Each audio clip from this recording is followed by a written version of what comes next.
In this module by talking about the different types of forms in React and how we will work with forms in this course. Later, we will create our first form, which will have a simple text box.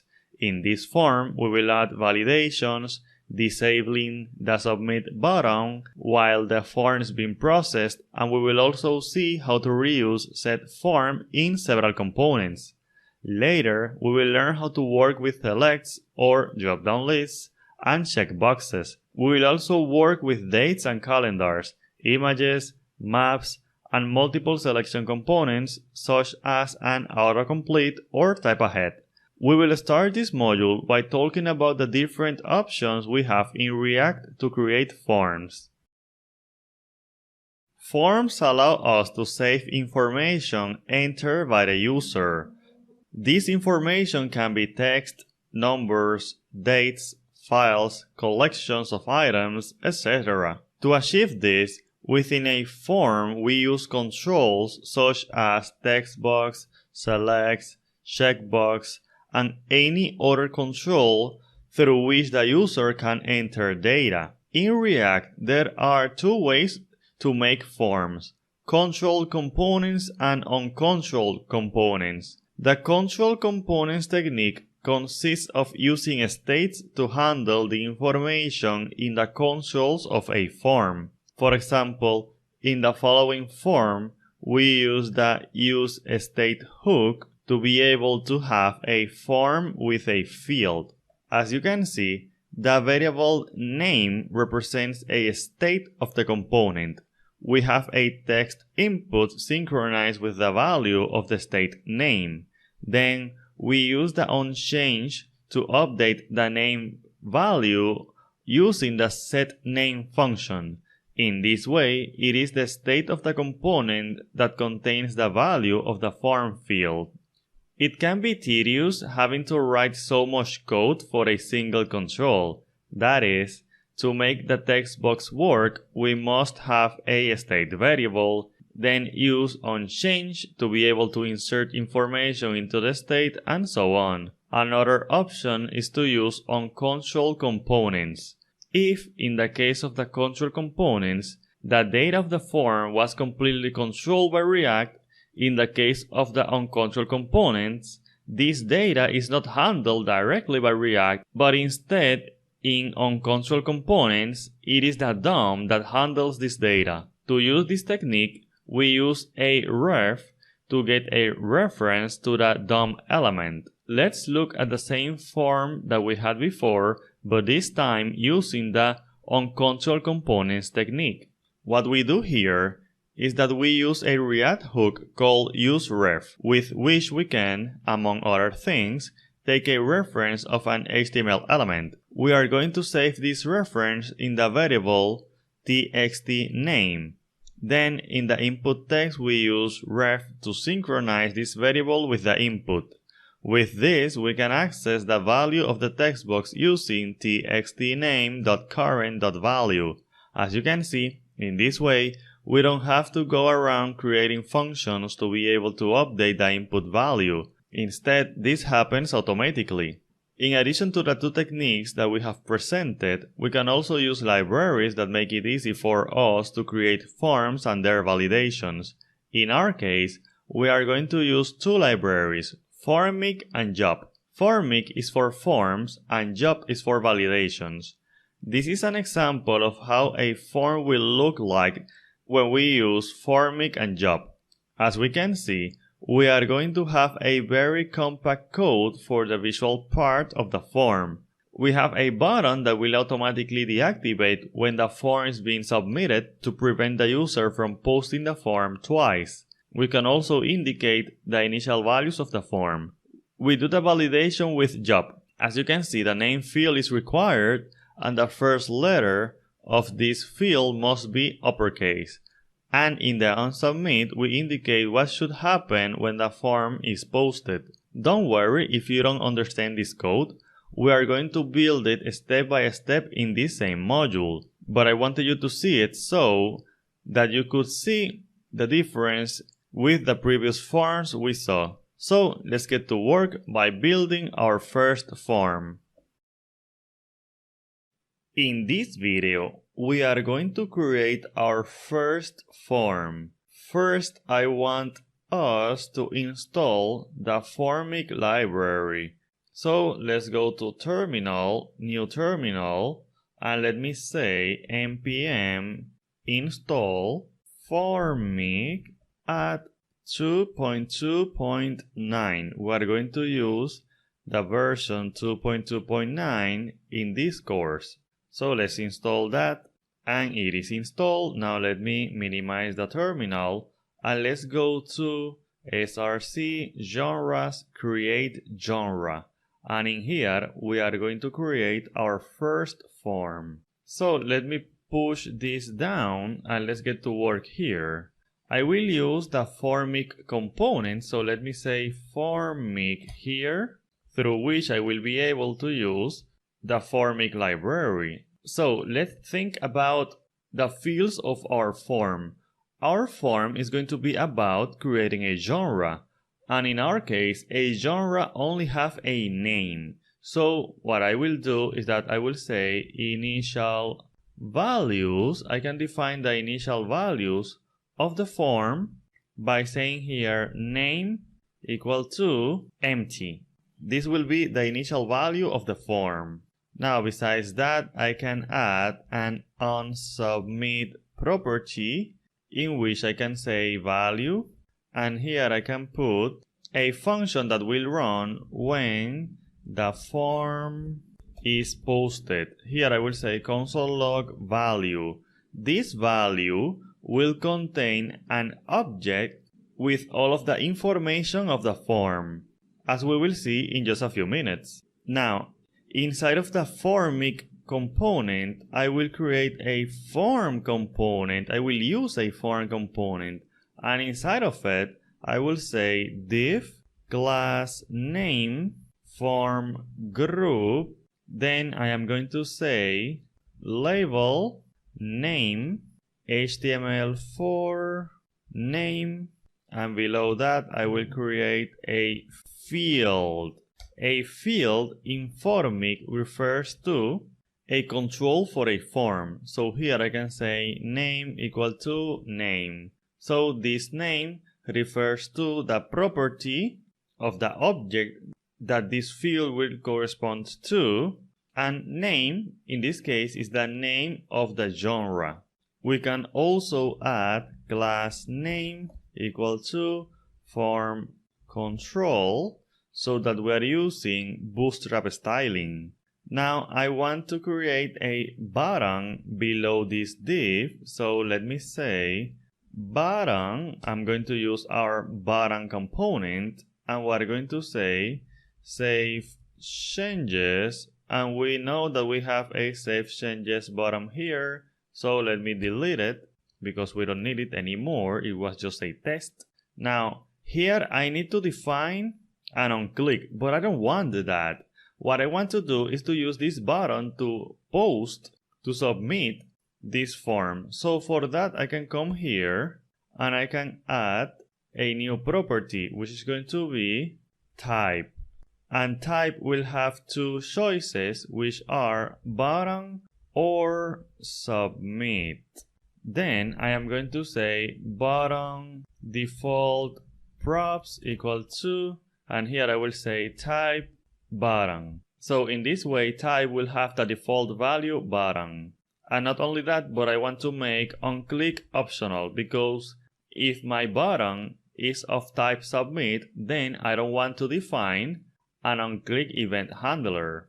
So now let's come here and let me say type equal to props type. Now our button can be of type submit. For that I have to say here type equal to, and as you can see we only have two choices. I will choose submit.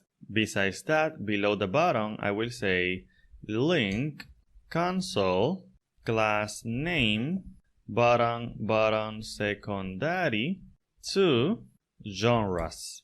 Now we are almost done.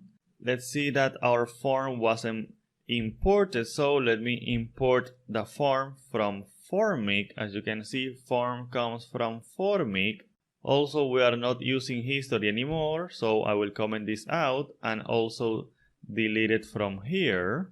Let's see that everything should be fine, except that I want to add a small space between these two buttons, between this link and this button. So I will go to index CSS and I will say here form anchor margin left 1 rem. And that should be it. Now I am ready to test this. Let me say Ctrl KS and let me open the terminal and say npm start to run my application. And here we are. Let's go to genres, create genre. And here we have our form. We have a problem with a spacing here. We're going to fix that in just a minute. But let me just say drama, for example, F12, save changes. And as you can see, we have name drama here. So let me fix this spacing issue between the text box and the buttons. Let me come back here and change this form group to MB3 because form group was deprecated in Bootstrap 5, so we have to use MB3, and now this works. So now let's see something. Let's come back here, and as you can see, we are posting the form when we click on Save Changes, and of course if I click on Cancel, I get redirected back to the genres route. So that is fine, but let me go back here. Let me clean this up, clear console, and if I click on Save Changes and notice that this is empty, we're going to see that we have an empty name here. But that may not be something you want because you may want to make sure that the user enter a name before posting the form. For that we have to use validations. We will see that in the next video, but something else that I want to correct is that if I click on name, we are not selecting the text box. That is because if we go back here, we're going to see that we're missing ID equal to name, save. Let's go back here, refresh, let me refresh. And if I click on name, you're going to see that we automatically select the text box. So let's work on the validation of this form next.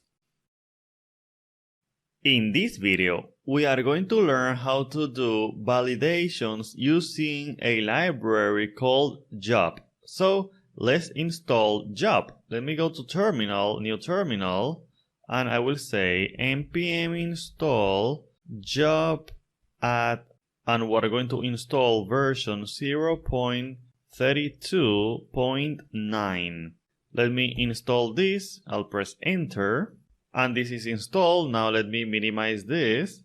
And let me import Yup here. Let me say here import everything as Yup from Yup. Now let me come here and come below here and say validation schema equal to Yup with P object, and in here I can pass an object that will represent the validation rules of each field of our form. For example, we have the field name, so I can say name Yup a string because this is a string required, and I can pass the message name of this validation rule. I can say this field is required.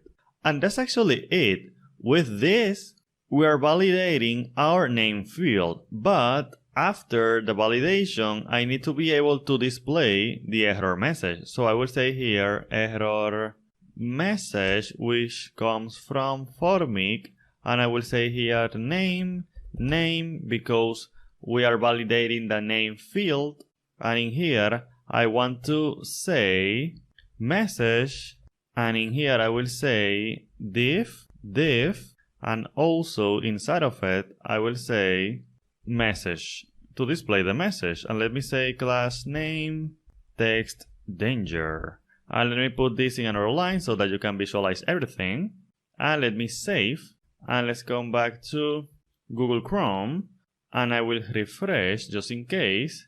And as you can see, if I click on it and I click outside of the text box, you can see that we get this field is required. And not only that, if I click on Save Changes, you are going to see that nothing gets written here in the console, which means that indeed, until I fill this form with the correct data like drama, then I can press save changes, and only then we're getting name equal to drama, which is excellent. Nevertheless, there is some improvements that I want to do to our application. For example, I don't want to have the need to write all of this every time. I want to include a field, a text field, in my forms. So what we're going to do is that we're going to create a component that will centralize all of this. Let's do that. Let me come here to the Explorer and I will create a new folder. I'll call it Forms, because we're going to have several components related to forms. So I will put them in a folder called Forms. So right click here, new file, and I will say text field.tsx, enter, and I will say export default function text field props, text field props, return, and we're going to put here the code that we did here. So let me cut this and let me paste that here, and let's get to work. So first I need to bring this field. So I will add all missing imports, and it only broke React. So I will import again for Formik and error message. And something that I need is the field name that we want to validate. So I will say here interface text field props, and I will say field string. And in here I will say, let me delete this and use an expression. So props field. Also here I will say props field. This should be props. Also here, let me just copy it and paste it in every place I want it to have it. So let me put it here, and let me put it here also, and that should be fine.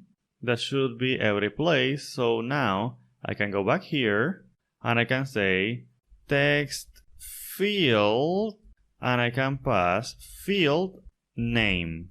And now let me import this. Let me come here, import text field from, and let me go back, forms, text field. And that should be it. Now I can delete this from here because we're not going to need it for now.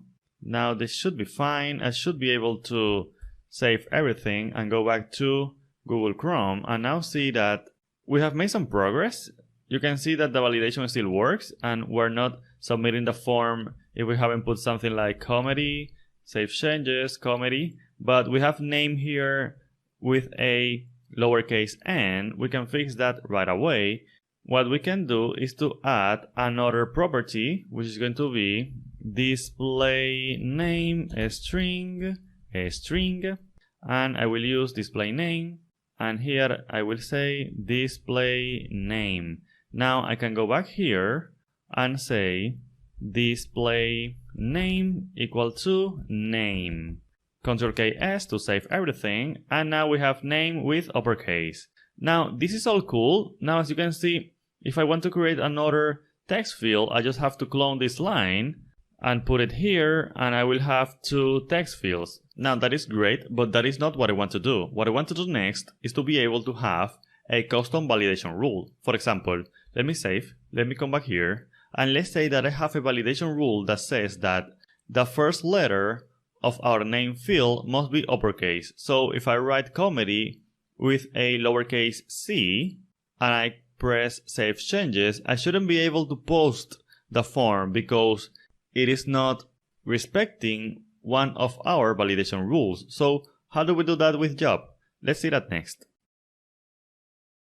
In the previous video, we were wondering how could we have a custom validation rule in Yup? Well, for that we have to do the following. First, let me come here to Visual Studio Code, and then I am going to go to the Explorer. I will minimize this, and I will right click here on src, new file, and I will call it validations.ts, not tsx, but ts, And then what we're going to do here is that we will import job. So as job from job, semicolon here. And then we're going to say function configure validations. And in this function, we are going to configure all of the validations that we want to add to job. So in here, I will say job.add method, and I will say here job a string because this validation is for strings. The name of the validation is going to be first letter uppercase, and the validation will be function return this.test. Then we can add a name for the test, which can be just first letter uppercase, so basically the same name as the name of the method that we added here. And let me say here comma, and here we can have the validation error message. So first letter must be uppercase. Let me put this in another line because we will need some space. And then function value, and this value represents, and this should be curly brackets, this value represents whatever the user puts in the text box. So I can say value and value length is greater than 0, then, and when I say value and, I am making sure that value is truthy, so it is not falsy, which means that it is not null or undefined or something like that. And then I am checking that the length is greater than 0. So it is not simply some sort of empty string or something like that. So let me say here const first letter. I want to extract the first letter from the value. So value.substring 0, 1, so the first letter, and I will return first letter equal to first letter dot to uppercase. So what are we doing here? I am extracting the first letter from whatever the user entered in the text box, and then what I'm doing is that I am checking if that first letter is equal to that same first letter but converted to uppercase. And in this way I am checking if the first letter is uppercase. Otherwise I will just return true. Why I am returning true? Well, because I only want this validation to work if the user actually enters something. If the user hasn't entered anything, then I just don't want to validate, because for that we have another validation rule which is required, which we saw in the previous video. So we have this here, and now I have to call this method from a place so that this validation rule is always defined. So I need to now export this, so I can say export default, and let me copy the name of this function and put it here. Now I can call these configure validations from some place like the app component. So I will say here import this from validations, and now I can say here configure validations. Now, because we're using TypeScript and this next step is only for those using TypeScript, we need to modify the string schema in a job module so that we can access the function that will be called, let me come here, it will be called first letter uppercase. So for that, we have to do the following. We have to come here, right click on src, new file, global dts, and let me come here and say import a string schema from job, semicolon here, declare module job class string schema, and I want to say, let me come here to validations, copy this, go back to global, first letter uppercase, this semicolon, and control dot here, and disable this for this line so that we don't have this error present. So we should be good to go. Now let's go to create genre, and in here after the require I should be able to say first letter uppercase, And maybe it doesn't work at first, but we can close and open Visual Studio Code and it will work. So I will close it and I will open it again. And now as you can see, after a few moments, everything will be initialized, and not only that, but we don't have any errors here.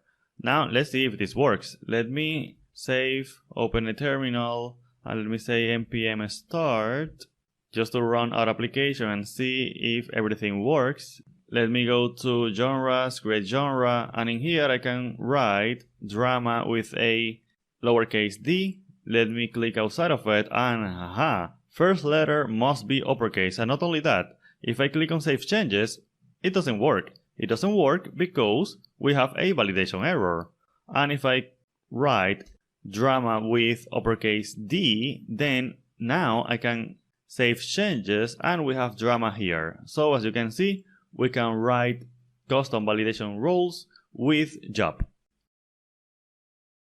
In this video, we are going to learn how to disable this button when the onSubmit handler is running. The idea is the following. If I write something like drama and press F12, and let me say that by mistake I double click on this button, as you can see it ran twice. Maybe you don't want that. Maybe you don't want that the user is able to double click on a button and run the onSubmit twice. So what can we do about that? What we can do is to disable the button when the onSubmit is running and only disable it when the execution finishes. Let's do that. Let me come here to Visual Studio Code. Let me close this and let's come here and let's see that we can do the following. Here we are inside of a Formik, and inside of a Formik we can access the state of the form. We can get the information that, for example, the form is being posted. How do we do that? Well, we can use an expression here, parenthesis here, and say Formik props this parenthesis here, and in here I can put this form, cut, paste, Shift Alt F to organize everything, and now in here I can pass, for example here, disabled equal to Formik props dot is submitting, and see that we have several values here like initial errors, initial touch, initial values, and so on. I want is submitting, so I will pass that. Now I need to copy this and come to the button component, because in here I need to say disable, which is going to be a boolean, and in here I will put comma here, disabled, and by default this will be false. And now I can come here, I can put this in another line, and in here I will say disabled equal to props.disabled. And that's actually it. But because this is instantaneous, we're not going to notice any difference. So what I will do is that I will say async here, I will use a set timeout with a promise. So I will say await new promise r set timeout r 3000 for 3 seconds. And that's it. Now I can Ctrl K S to save everything, and let's come here and let me refresh. And here, as you can see, I can say, for example, drama, and I will double click, and as you can see, this button got grayed out. Let me do it again. I will click on it, but first see the color that it has. If I click on it, now the color is different because the button is disabled. And not only that, but I'm only getting one name here at a time. For example, let me clear the console one more time, and I will click on it, and I will keep clicking. I click like 7 times or something like that, but we only get the name drama once in the console because we are disabling this button immediately we submit the form, and the button is getting enabled again once the onSubmit finish running. So definitely you can use this in order to avoid your users to post the same form twice by mistake. So let me put this back as 1, for example. Let me save and let's continue. In this video, we are going to learn how to create a form for editing genres. So let's think about it. We have a form for creating a genre, right? And a form for editing a genre will have the same fields, the same buttons, the same functionality, the same validations, and so on. So it makes sense for us to reuse as much code as we can from this form that we have defined here. So that is exactly what we're going to do. We're going to create a new component that will centralize the form of a genre, and we're going to reuse that form from our create genre and edit genre components. So let's do that. Let me come here to the Explorer, and in genres I will create a new component, new file, and I will call it genre form.tsx, enter, and I will minimize this, export default function genre form, and in here I will say return parentheses, and I want to come here and I want to cut the Formik with everything that is inside of it. So cut this,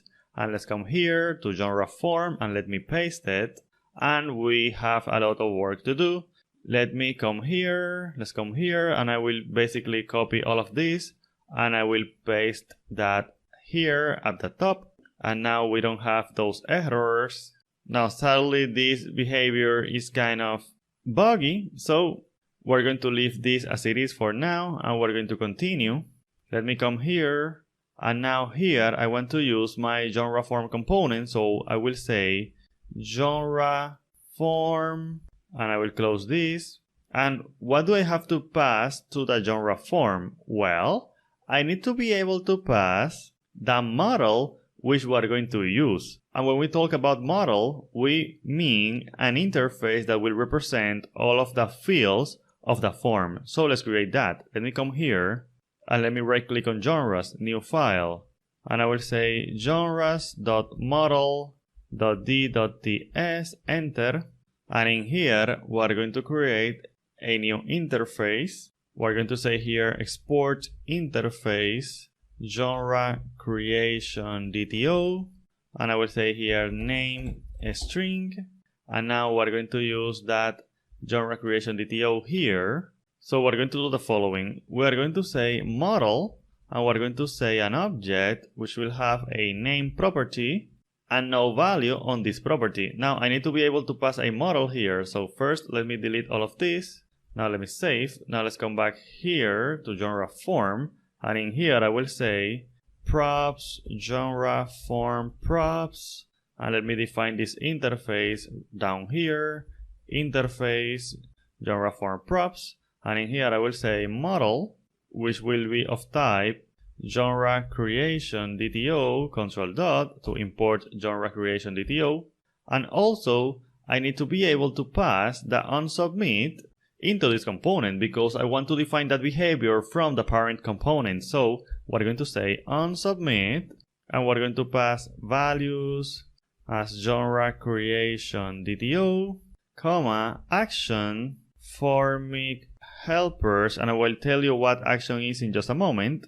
Control dot to bring Formik helpers, and here I will say genre creation DTO, and this will return void.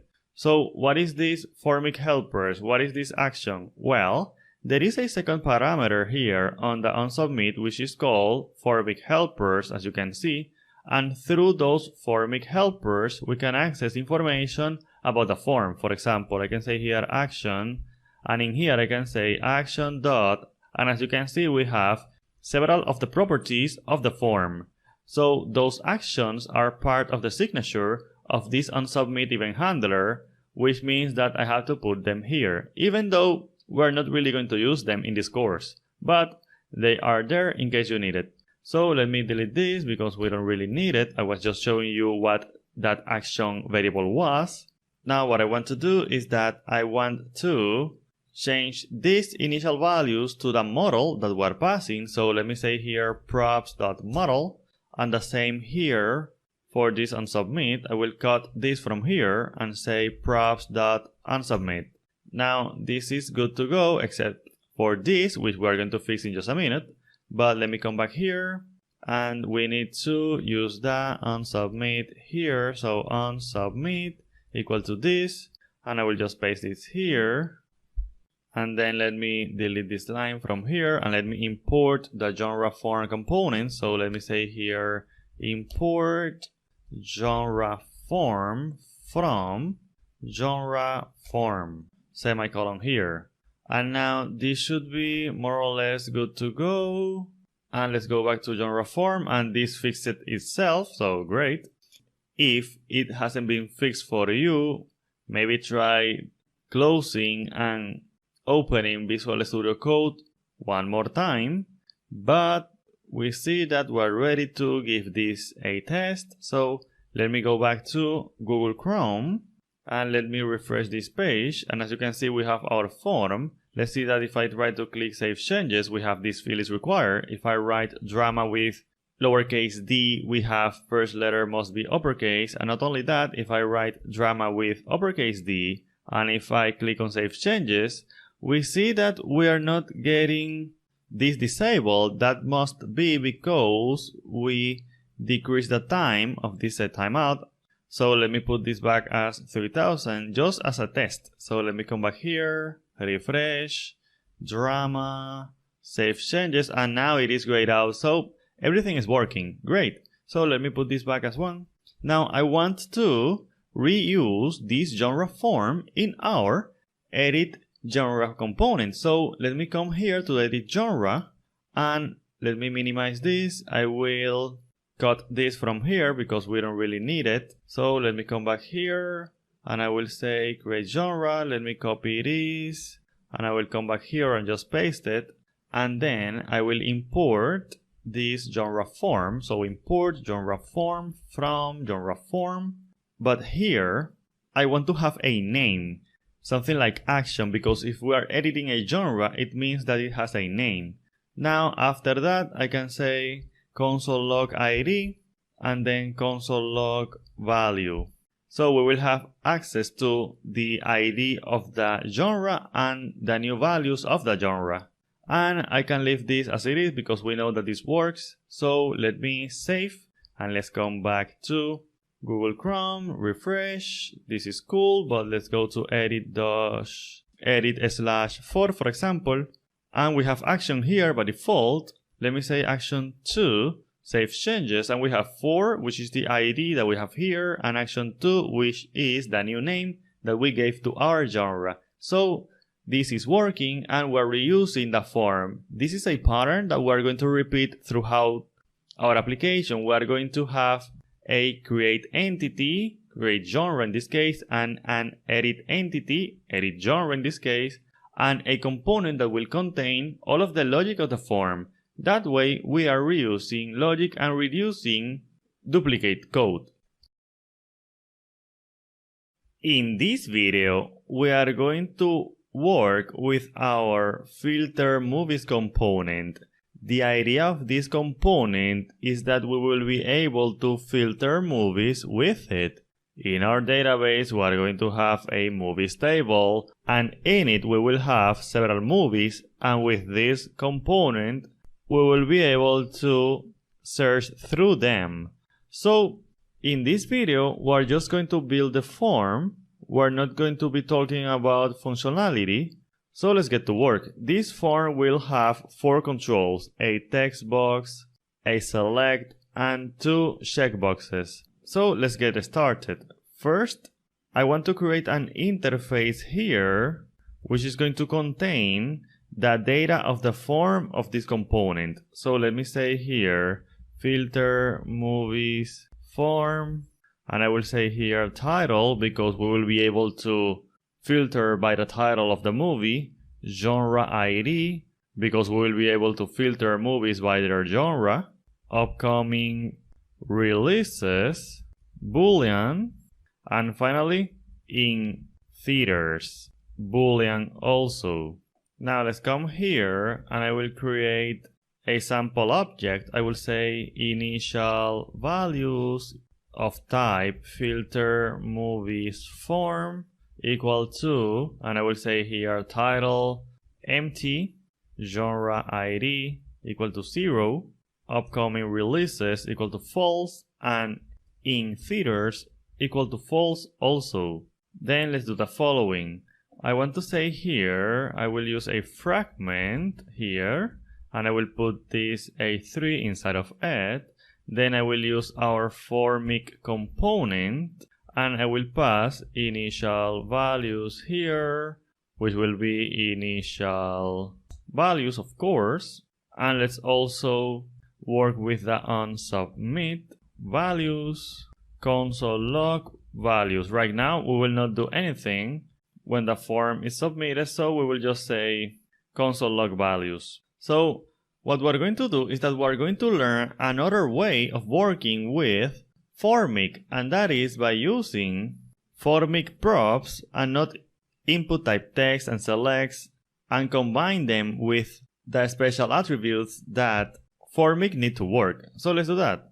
Let me say here Formik props, parentheses here, and then form, and then I am going to do the following: div class name row gx3 align items center, and inside of this I will create another div class name called auto, and inside of this div I will put my input type text, class name, form control, ID, title, name, title, placeholder, title of the movie, and let me close here, and let me put here an expression because we're going to use the spread operator, and we're going to say Formik props get field props for title. What are we doing here?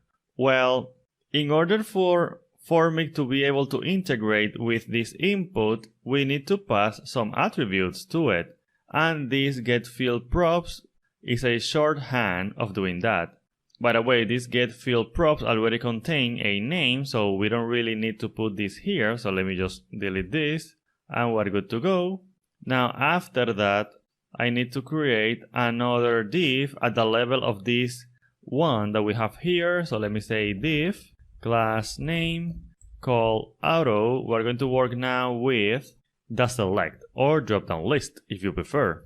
So let me say select, and here I will say class name form select, and again we're going to use our shorthand Formik props get field props genre ID, and inside of it we're going to put several options. The first one is going to be a default option with value equal to 0, and we're going to say here choose a genre, and after that we're going to use an expression to put all of the genres. In our case we don't have a database, so we're going to cheat a little bit and we're going to create an array of genres here. So for that I need to go to genresmodel.t.ts, and in here I will create a new interface, genre DTO. Why do we need a new interface? Because this one is going to be for displaying already existing genres, and they have an ID which is of type number and a name which is of type string.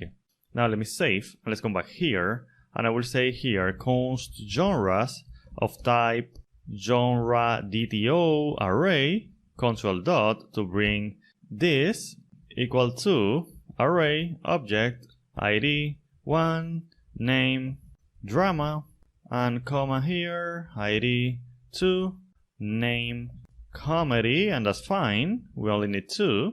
Now I will use this genres array here. We will use an expression, and we're going to say genres map genre, and we're going to generate options, and we know that we need a key, so genre ID is fine. For value we're also going to say genre ID, and finally for the text we're going to choose the name, so expression here genre name, and that should be it. Now after this div class name called auto, we're going to create another div, and this one is going to be for our checkbox. So let me say class name call auto, and then after that we're going to say div class name form check, and then inside of that we're going to use a field. Here we're going to use a field. So let me close this and let me say class name form checked input ID upcoming releases name upcoming releases and type checkbox. Below that we're going to put a label, so label here class name form check label HTML for upcoming releases, and here we're going to put upcoming releases. Now we're going to clone this call auto, this div call auto, because we need another checkbox, this one for in theaters. So let me copy this and paste it here and here, and in here we're going to say in theaters. After this div of call auto, we're going to create another div. This is the final one, I promise. Class name call auto, and in here we're going to put the buttons. We will have two buttons.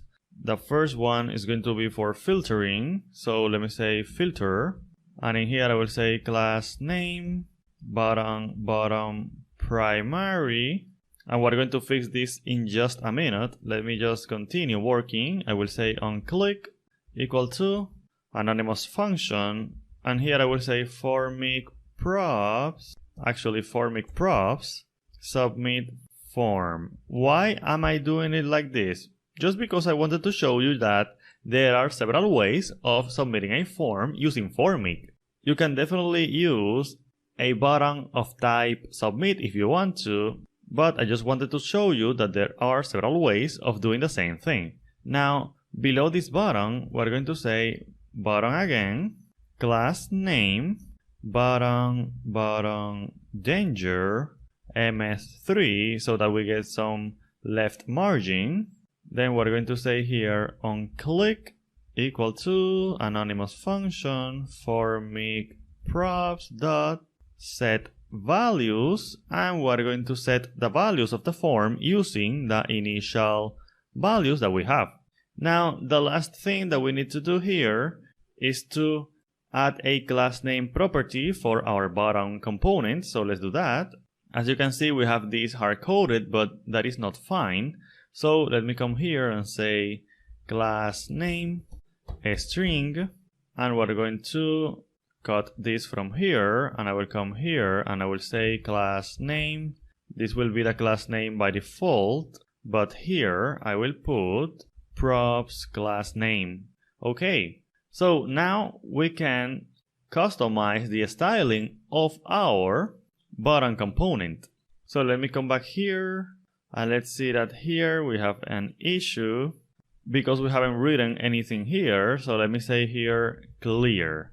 Now Ctrl+K+S to save everything, and let's go to Google Chrome and let's see what we have. Let's go to filter movies, and in here we have our form here, and we're going to see that here we have this select, here we have this. We can select drama, for example. I can write a spider from Spider-Man, and if I press F12 and I click on filter, you're going to see that we have title spider, genre ID 1, upcoming releases true, in theaters true. And if I deselect in theaters and select comedy here, let me say filter one more time, and now we have genre ID 2, in theaters false. And not only that, but I can click on clear and the form will be cleared. So good, our form is working and we can move on.